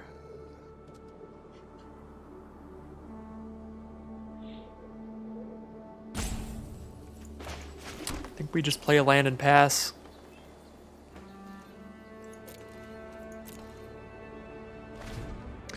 Already just dead to a single removal spell.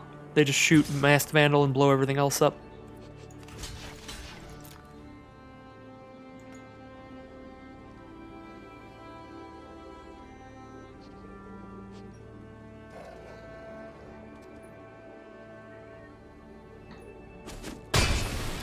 Maybe they were considering a Run Amok there? Run Amok would have been lethal, so it's not Run Amok. Run Amok's +3/+3 and trample to an attacking creature. Oh.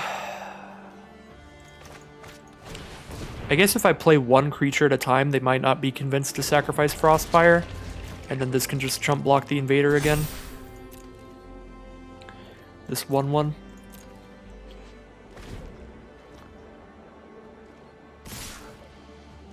Ooh, well, that's rough. So I go to 3 now, next turn I play Pup, and then they blow up my blockers. They could even have another Provoke the Trolls in hand or something to just kill me right now. I think we're really trying to hit like our 6/6 that gains 4 life or something. Squash is not nothing. Do I play Fearless Pup here and just let him kill that? Yeah, that forces them to sack their Frostpire thing to try to get in for lethal. Not in a great spot. I get to kill their 5/6, but then I'm still chump blocking the 4/4. Actually, no. No. If I play Fearless Pup here, it might convince them to sacrifice the Pyre. And if they sacrifice the Pyre, all their creatures take 2 damage as well, which means they'll be attacking with a 5/4 and a 4/2. And then they would be attacking for lethal if I didn't have a removal spell in hand. Unfortunately, my opponent doesn't see that line or doesn't want to go for that line. But if they went for that line, then this would actually be sick. So that makes me really sad that they didn't. Because if they went for that line, then Bergstrider would be a 4/2 this turn, which means my Vandal would actually trade up to it, into it, and that I could squash the Invader. That's the kind of line I would have taken, because it's like there's only one possible way my opponent survives this, and that's if they have a removal spell. And even if they have one, their board's completely empty, and I've got 3 cards in hand. So I was hoping to see that line from our opponent. I guess we're gonna block.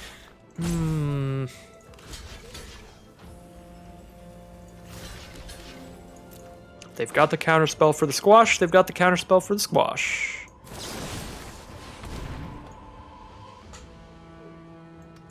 We're going to put our Vandal on the one that we're trying to squash, because if they don't have the counterspell for this, I get to keep the Vandal on board, which can survive the Frostpire and block again a later day.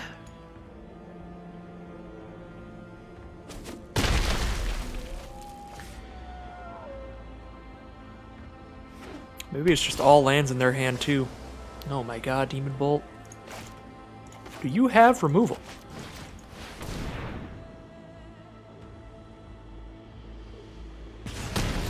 Alright, so I'm going to attack here, because if they have an Undersea Invader or a haste creature, I only have a 2/4 on the board, and I'm at 3 life, so I'm going to lose the game regardless. If they have another 5/6 that comes into play tapped here at instant speed, I'm just straight up going to lose either way, so we might as well try to win if they don't have anything. Uh-oh. Axe Guard Cavalry, 2/2. Their next creature can get haste. Oh my god, Ravenous Lindworm. Oh my god, you're so good right now. Oh my god, gain 4 life. I'm at 7 now. We've actually evened things out, and I have a 6/6. Attack for 2, put them to 5. Whatever their next creature they play is, it can get haste with this ability. So if it is at least 6 power, I'm scared, because then I have to trade off my Lindworm, most likely. Behold the Multiverse. Oh god, scry 2, draw 2. 2 to the bottom and draw 2. Okay.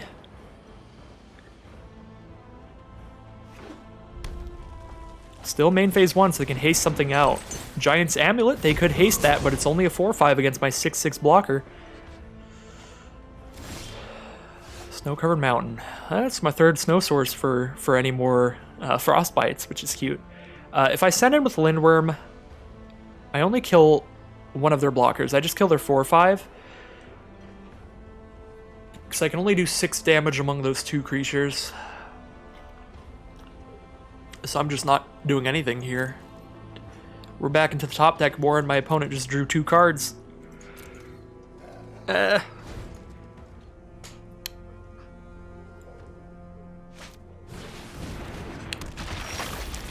Relatively shook. Firewalker's really good in a top deck war, but they can blow it up with the Frostpire. If they do that, though, they are blowing up their own cavalry.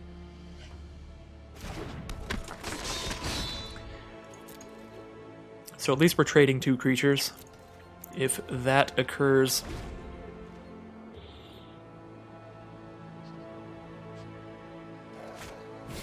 Lajara Kinseekers. Uh-oh, they've got 3 wizards on board. A giant wizard, a zombie wizard, and a shapeshifter.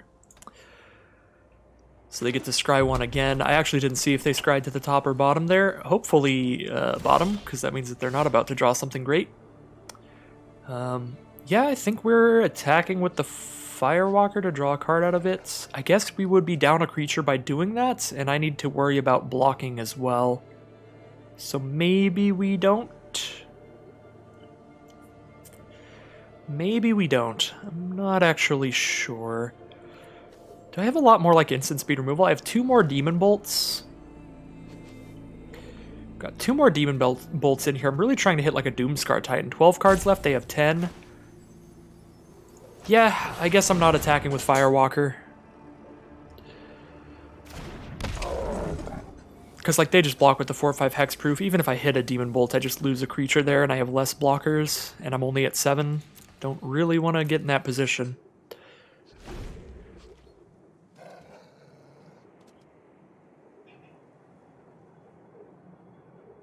What happens if I hit my Doomscar Titan? If they don't have a counterspell, I then have 5 attackers. All of these get +1 power, so I have a 3 power, a 7 power, a 4 power, a 5 power, and another 5 power. At least one of them gets in, so I get in for 3. Do they have good blocks? They do have good blocks. Oh my god. Well, I guess that's not actually bad. Not actually bad, unless they sacrifice their land as well, because then they kill my Lindworm. But I guess they did not see the line, they just have not noticed that. Basalt Ravager does 3 right now. I can do 3 damage to their face. Oh my god, I can do 3 damage to their face and then attack with everything. I get in for 2. It's holding. They have something instant speed.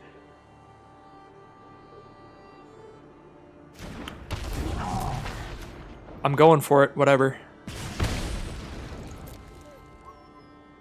They need a big thing here.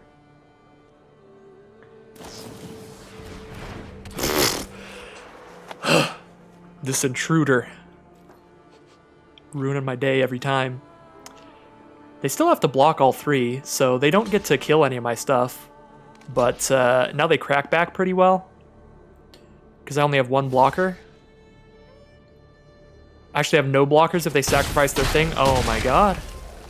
The fact that they didn't sacrifice their thing to kill my Lindworm there means they just get to kill me with it now. By dealing 2 to everything.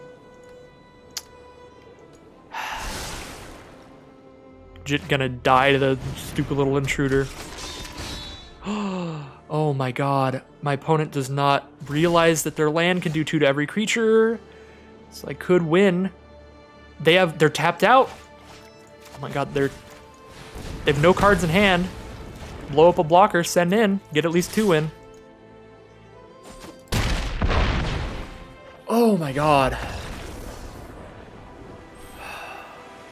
So, all right then. Yeah, so that was terrifying. That was so terrifying. I got really scared once the Battle of the Frost Giants hit the board, the Battle of the Frost Titans or whatever, because I thought for sure my whole field was going to die, but then I was like, wait a second. Why didn't everything die? Well, I had a Changeling, I had a Shapeshifter kind of card, I had a Giant, well, 2 Giants, so that was crazy. Actually, no, I had a Changeling, I had a 6/6 that had too much toughness to die, and I had a Giant Wizard, so none of those get hit for lethal by it. But yeah, going back to the point about those non-basic lands, earlier in that match I was saying, like, I didn't even notice when they played that, so it is really, really one of those things you need to be really diligent about. Either one, I guess. They're both relevant here.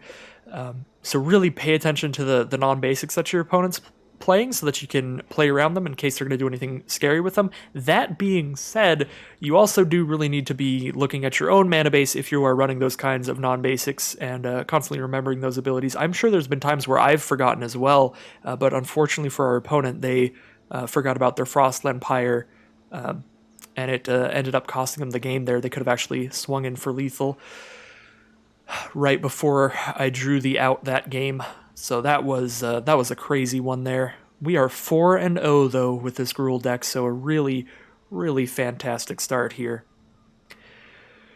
See if we can't get into another round shortly.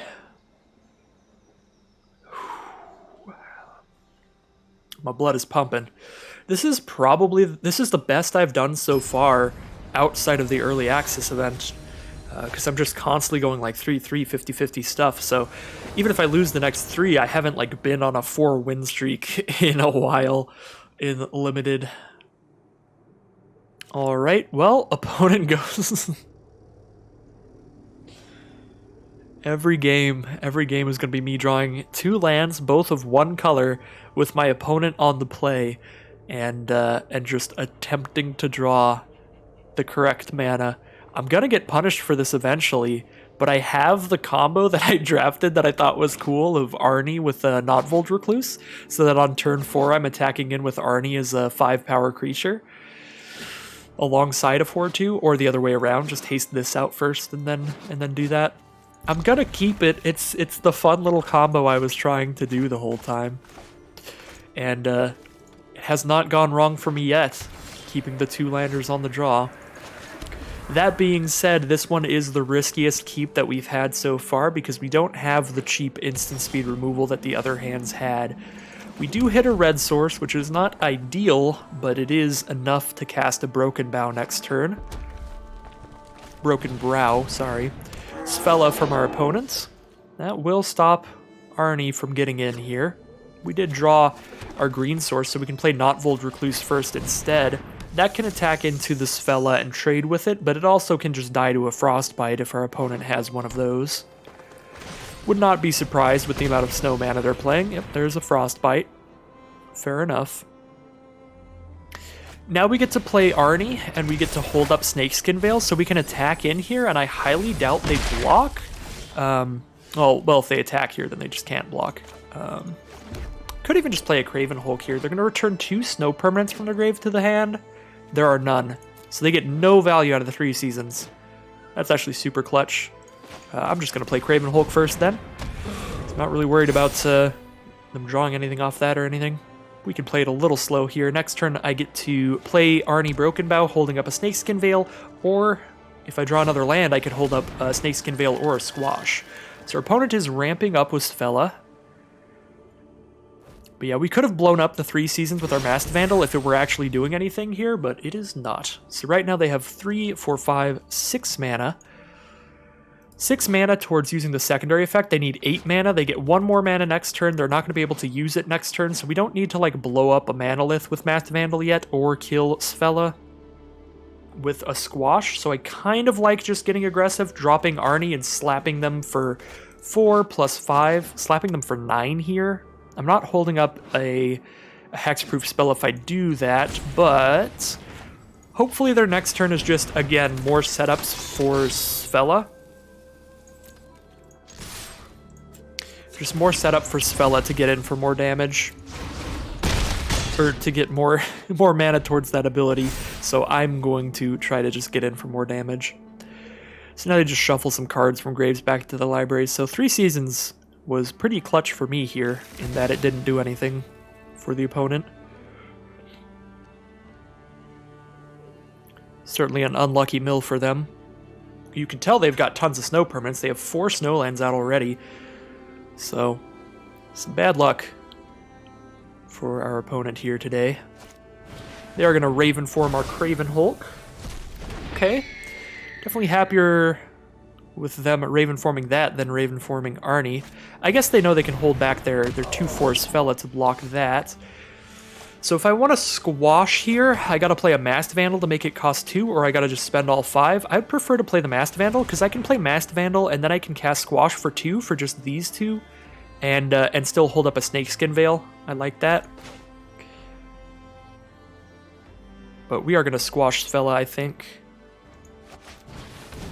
Because then the Craven Hulk just can't block.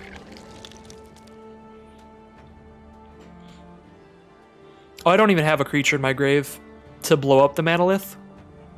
But that's okay. The Manalith doesn't do anything without Svella out.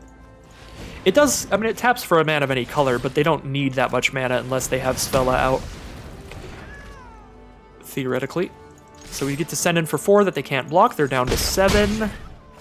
We're in a real good position here. They've got 3 cards in hand. I have 1 spell to counter a removal spell. They just have a Frostpeak Yeti. If I draw a spell that can kill that, then they can have no blockers this turn. Basalt Ravager, I've got 1 Berserker. Can only do 2 damage with Ravager.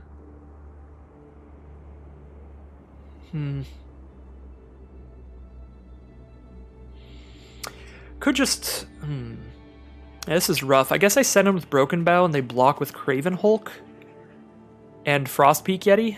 They like block with both. I can't kill both of them. Kind of like just playing a Craven Hulk so that Basalt Ravager does 3 damage next turn to kill their Frostpeak Yeti. Do I want to hold up a Snakeskin Veil or a Frostbite though? Probably Snakeskin Veil. So play Craven Hulk, next turn Basalt Ravager does 3 damage when it comes in, and I can still just attack with my flyer here. So this is one of those those matchups where I was talking about in other drafts about the one downside of Raven form. I think it is a very solid removal spell in a deck with a lot of flyers, just a decent amount of flyers, but if you're in like some super multicolored snow deck and you just don't have defenses against flying, this 1/1 bird is actually a super fine replacement for my Craven Hulk here. I mean, it's obviously not ideal, but it's good enough. We're going to hold up Snakeskin Veil again, I think, and try to Ravager away that Yeti so they have no blockers and just die. We'll see. That's the concession from our opponent, leading us into a 5-0 run. You know, I guess Gruul is just my #1 deck. It wasn't in Ravnica Allegiance. I drafted Gruul maybe twice there, and both times it didn't go well, but Gruul has been going pretty fantastically for me in this format. Been having some fun stuff. We played Green-Red Berserkers with the tribal theme of the Basalt Ravager and the Realm Walker letting us cast Berserkers off the top. We played Green-Red Snow during the early access. Both of those decks went pretty well, and now we just have a very classic Gruul aggro deck this time. It's going very solidly thus far. 5 wins and no losses. No matter what happens here, we are getting back our 1,500 gems now that we are at 5 wins. So, really solid run. I think we're getting 1,600 gems back out of it, so we're getting 100 more than we paid in. We've made it to the good numbers for gems.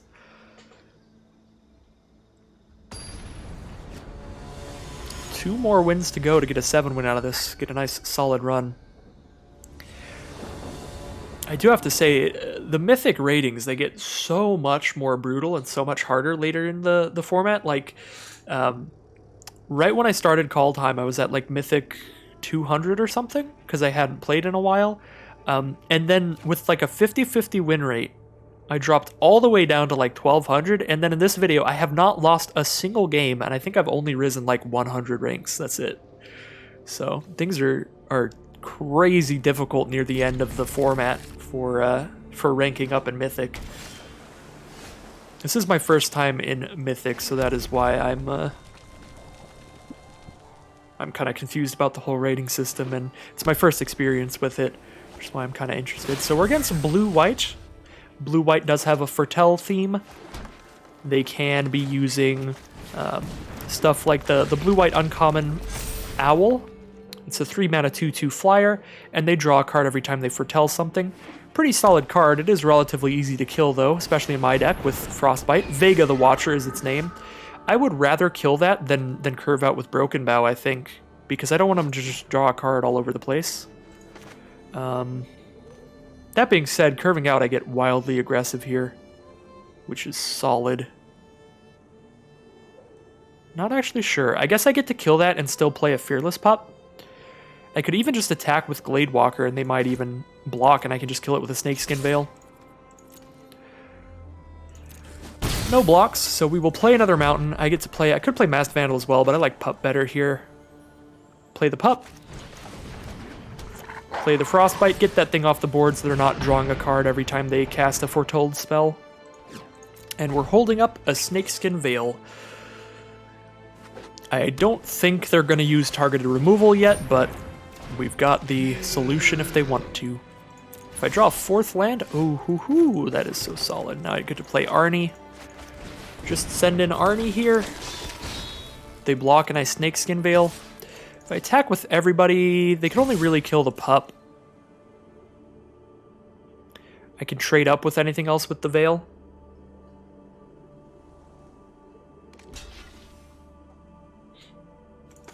Trade up here. Just clear this board, try to get in with a lot of attackers. It is 2 for wanting myself, so it might not be worth it, but they're blue-white, they're foretelling some cards. I'm hoping that they're a slower kind of strategy and I can just bash face here. I don't think it's to the point where I want to boast with both of these. If I boast with both of these, Pup turns into a 3/1, which means Arnie turns into a 4/3. I get in for 7. I guess if they don't have anything, that would be lethal in 2 turns, but I can also just play a Basalt Ravager here and dome them for 1. And then I have another attacker out, and I've got a Demon Bolt to blow up their first blocker. I think it's probably better to play the 4/2 than just deal 4 more damage on board. I think that's better in general, unless they just have a counterspell here. Alright, this seems solid. They're down to 9 now.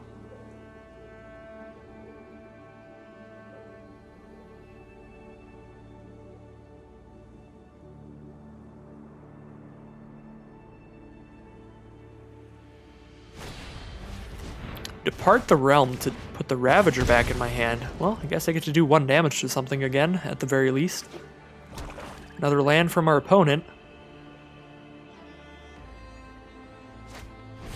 Hailstorm Valkyrie coming down. Well, probably time for Frostbolt. I guess we could just draw really well.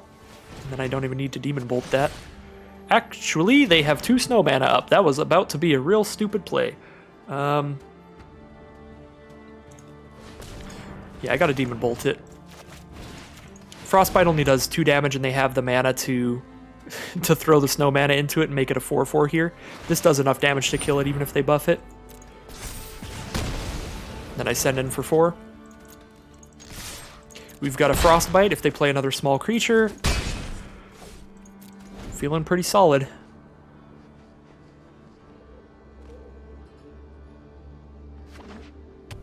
Just the land for our opponent. They're checking out their graveyard. They're going to weigh down, exiling a card from the grave to kill Arnie. That definitely works. Pup can still get in for 3 a turn if I dump mana into it.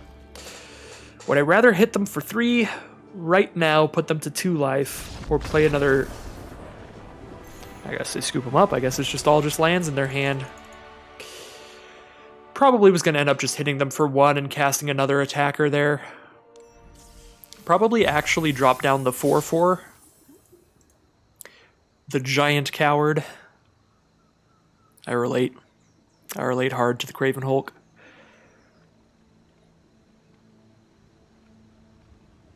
So I was probably going to end up playing the Craven Hulk because it attacks in better if they end up with a blocker. Because if they end up with a blocker, they only need 2 power to kill my Basalt Ravager. And the Hulk, they need 4 power to kill it. Plus, playing the Hulk first means that if I play Basalt Ravager the turn after, Basalt Ravager is doing 2 damage instead of just 1 to their face. So it just seems really hard for them to survive there if they're not immediately countering either the Hulk or the Ravager, or just immediately removal spelling them. So that was a pretty solid start. I think probably shocking the Vega was really important in that game, because they ended that game with just a bunch of lands and only a couple cards in hand. If they could get any sort of draw engine going there, they could try to just draw multiple cheap removal spells to try to get back into it, or just cheap creatures or something. So clearing that Vega out of the way, I think, was definitely the play in the early game. Oh, we have our top end here. We've got the late game. No matter what, we get to foretell a Demon Bolt and shoot it at something in the early game if I need to, and then I can foretell a Doomscar Titan and just chill for a bit. I've got a lot of 3 mana cards in this deck. If I hit 1 land plus a 3 mana card, I've got some plays. This is going to be the 7-0 no mulligan draft with risky keeps, especially because we're on the play this time, so we don't get to draw a card before we're doing stuff. Come on, let's do it. 7-0, no mulligans. 1 time. 1 time.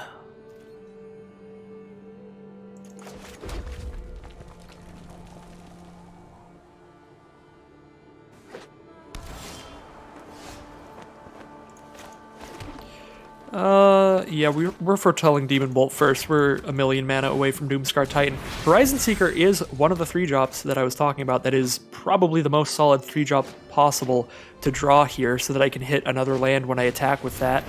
Even if I am just trading down into that Shieldmate, I'm making sure that I hit my land drops later. Foretell this Doomscar Titan. I'm kind of worried. We're against a green-white deck here, and green-white can be quite aggressive. They generally go wide with a lot of random tokens and stuff, like the token that pops out of the Best Gear Shieldmate, and the tokens that pop out of the Usher of the Fallen. Oh wow, they're the really aggressive green-white deck, even playing in Arachniform just as a +2/+2. Probably gonna Demon Bolt the Shieldmate. They can spend 3 mana, sack this, put a +1/+1 counter on 2 creatures they control, and give them Vigilance. I guess I wait, because maybe they play a forest and then sacrifice their land, and then I can Demon Bolt. Like, maybe they're going to commit more counters onto the Shieldmate. Battle for Predacard. Create a 1/1, and then create a 1/1, and then double your 1/1s on the 3rd mode. So just a bunch of tokens. Sure. They don't have the mana to make a token out of their Usher the Fallen.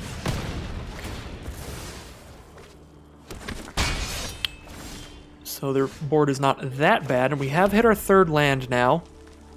I'm going to play a creature here, and it's pretty likely to just trade into their Usher of the Fallen, so they can't just keep spitting out tokens. I guess if they play a forest, they are putting a +1/+1 counter on it, so it's a 3/2 at least, so I am trading like identical creatures if I do that.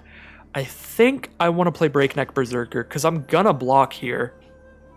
Right? Being at 14 and they've dumped their whole hand on the field already, I really want to just block and start trading things off of this board. So I should play the creature that's like the weakest, like the smallest creature towards trading down.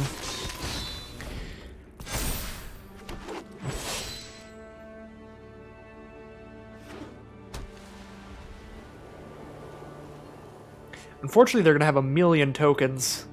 next turn. Because Usher the Fallen attacks it and makes a 2/1 token. Then Battle for Bredagard is going to copy their Human Warrior, an Elf Warrior, and... Oh, I thought that made 2/1s. Never mind. Never mind. It's just going to copy those two. But they'll still have 1,000,000 tokens. They'll have 1, 2, 3, 4, 5, 6 tokens on their field total. This only gives them one more of each token that they have. Stalwart Valkyrie. Well, that is scary. I can't really afford to drop down a Craven Hulk because it can't block. So if I drop a Craven Hulk, I take 3, 4, 5, 6, 7. I guess if I play Basalt Ravager, I can shoot one of their 1/1s, and then they only get a single token out of this battle. Then they just have 4 1/1 humans. And then I take 3 in the sky. Then I play Notvold Recluse to block that. I'm trying to really get to my Lindworm now to gain life. Yeah, I think I can afford to take 3 to basically kill 2 tokens off the Basalt Ravager. I kill the 1/1 token, Elf Warrior token, and now they don't get another Elf Warrior token. So I basically killed 2 creatures there by doing that. If they ever hit a forest... Oh, alright. If they ever hit a forest, they are putting a counter on 2 of their creatures and giving Vigilance this turn. They probably throw 1 on the Valkyrie, but I could definitely see an argument for just turning 2 1/1s into 2/2s.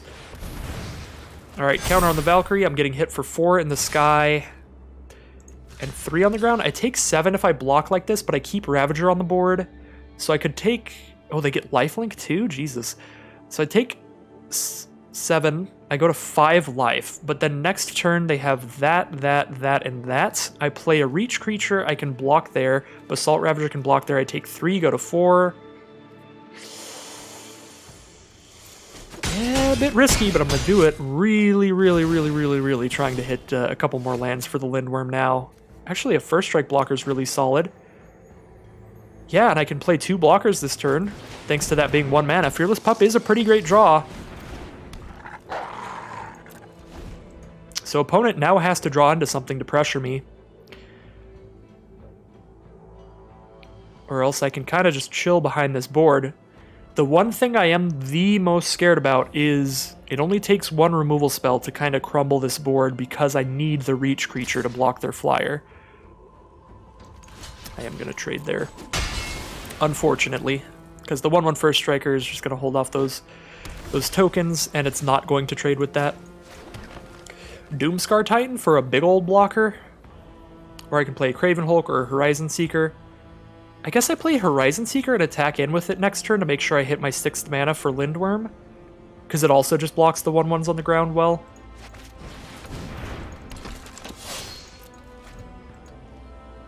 We are just all in on them not drawing removal until I can play Lindworm. Once I play Lindworm, I can start taking a couple hits from the Valkyrie. They play a Horizon Seeker of their own. We did hit the Lindworm mana. Gain me the life. Let's get into this game, and I'm going to start attacking with a 6/6 and a Doomscar Titan soon. Pull me back from the muck, Lindworm. Oh my god, I actually really have been loving this Lindworm in this deck. This is such a solid card to just have like 1 at the top end of your curve. Gaining that life is so huge. Just play Titan, right? Do I attack him with 2 things here? They got 4 attackers? I'm at 9 life. I think I do. Set in with those. They can trade their 4/3 for the Titan, or they can trade a Horizon Seeker and a 1/1 for it.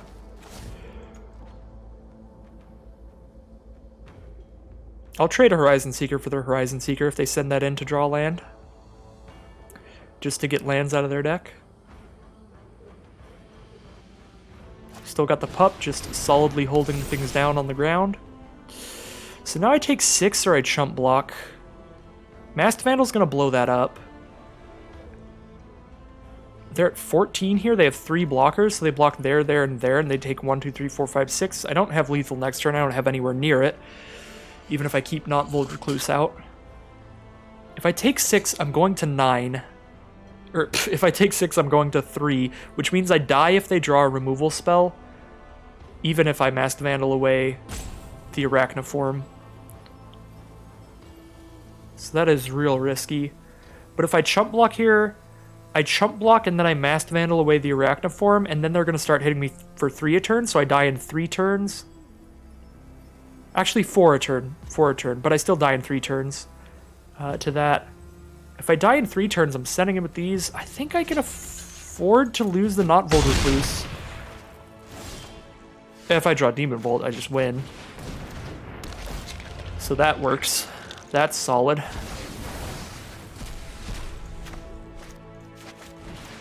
And now I don't even have to worry about dying in 3 turns. But I was going to say, I can outrace it if I'm just dying in 3 turns by just attacking in with really big attackers. Double block there to trade. They take 6, they're down to 8. Next turn, they have a single 1-1 on the board. I just slam all attack. I'm at 9. Alright, Demon Bolt was a sick draw there. But I do like the play of just trumping with the reach creature, because I think I am in a state to outrace their flyer. Or in a position to outrace the flyer. So there we go. That is my first 7-0 Kaldheim run on my actual account rather than just during the early access. And it was with the exact same color scheme that my 7-0 run during the early access run was. A very different deck, though. In the early access, I was going wide with a lot of Elderleaf Mentor type cards to make Toski, the legendary squirrel, draw additional cards off of my attacks, and I had a big elf sub-theme in my green. I had the 2-mana 2/2 elf rare that spits out an elf token every time you play another non-token elf.